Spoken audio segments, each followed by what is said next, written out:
1947 August 15-നായിരുന്നു 2 നൂറ്റാണ്ട് നീണ്ടുനിന്ന British ഭരണത്തിൽ നിന്ന് നമ്മുടെ രാജ്യമായ ഇന്ത്യ സ്വാതന്ത്ര്യം നേടിയത്.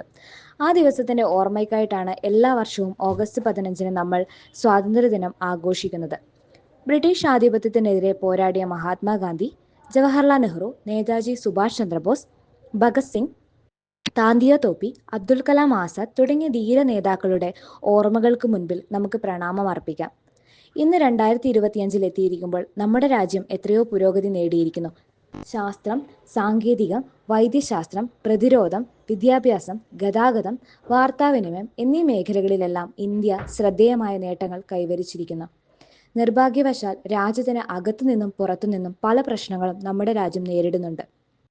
ജാതി, മത, രാഷ്ട്രീയ സംഘടനകൾ, മദ്യത്തിന്റെയും മയക്കുമരുന്നിന്റെയും വർദ്ധിച്ച ഉപയോഗം, സ്ത്രീ പീഡനങ്ങൾ, കൊലപാതകങ്ങൾ, സ്ത്രീധന മരണങ്ങൾ, അഴിമതി, ആത്മഹത്യകൾ, ആൾക്കൂട്ട കൊലപാതകങ്ങൾ, വിവാഹമോചനങ്ങൾ എന്നിവ നമ്മുടെ അന്തസ്സിന് കളങ്കം ചാർത്തിക്കൊണ്ടിരിക്കുകയാണ്.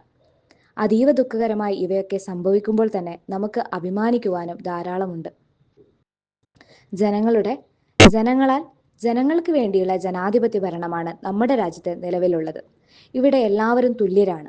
നാനാത്വത്തിൽ ഏകത്വമാണ് നമ്മുടെ സവിശേഷത.